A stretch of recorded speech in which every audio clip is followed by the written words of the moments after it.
Hi friends, welcome back to my YouTube channel S creations. ಇವತ್ತು ನಾನು ತೋರಿಸ್ತಿರೋ recipe ಬಂದು sweet ಕಾರ್ನಿಂದ ಕೋಸಂಬರಿ ಯಾವ ಥರ ಮಾಡೋದು ಅಂತ. ಇದು ತುಂಬಾ ಸಿಂಪಲ್ಲು, ತುಂಬಾ ಕಮ್ಮಿ ಟೈಮಲ್ಲಿ ಕಮ್ಮಿ ಇಂಗ್ರೀಡಿಯೆಂಟ್ಸ್ ಯೂಸ್ ಮಾಡ್ಕೊಂಡು ಮಾಡೋಂಥ ರೆಸಿಪಿ.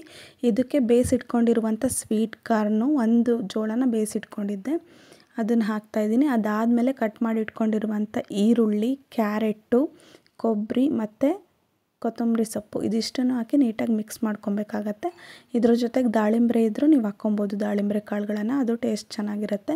ಇದಿಷ್ಟು ಮಿಕ್ಸ್ ಮಾಡ್ಕೊಂಡಾದಮೇಲೆ ರುಚಿಗೆ ತಕ್ಕಷ್ಟು ಉಪ್ಪು, ಚಾಟ್ ಮಸಾಲ, ಖಾರದ ಪುಡಿ, ನಿಂಬೆಹಣ್ಣಿನ ರಸ ಇದೆಲ್ಲದು ಹಾಕಿ ನೀಟಾಗಿ ಮಿಕ್ಸ್ ಮಾಡ್ಕೊಬೇಕು. ಮಿಕ್ಸ್ ಮಾಡ್ಕೊಂಡು ಆದಮೇಲೆ ಸ್ವಲ್ಪ ಇದಕ್ಕೆ ಒಗ್ಗರಣೆ ಕೊಡಬೇಕಾಗುತ್ತೆ. ಒಗ್ಗರಣೆ ಕೊಟ್ಟರೆ ಇದರ ಟೇಸ್ಟ್ ಇನ್ನೂ ಚೆನ್ನಾಗಿರುತ್ತೆ. ಸೊ ಒಗ್ಗರಣೆಗೆ ನಾವು ಒಂದು ಪ್ಯಾನಿಗೆ 1 ಟೇಬಲ್ ಸ್ಪೂನಷ್ಟು ಕುಕ್ಕಿಂಗ್ ಆಯಿಲು, ಸಾಸಿವೆ, ಕರಿಬೇವಿನ ಸೊಪ್ಪು, ಒಣಮೆಣ್ಸಿನ್ಕಾಯಿ ಇದಿಷ್ಟು ಹಾಕಿ ಒಗ್ಗರಣೆ ಕೊಟ್ಟರೆ ಕೋಸಂಬರಿ ರೆಡಿ ಆಗುತ್ತೆ.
ಸ್ವೀಟ್ ಕಾರ್ನ್ ಕೋಸಂಬರಿ ನೋಡಿದ್ರಲ್ಲ, ತುಂಬ ಸಿಂಪಲ್ಲು, ತುಂಬ ಈಸಿ. ಅದರ ಟೇಸ್ಟ್ ಮಾತ್ರ ತುಂಬಾ ಚೆನ್ನಾಗಿರುತ್ತೆ. ನೀವು ಒಂದ್ಸಲ ಟ್ರೈ ಮಾಡಲೇಬೇಕು.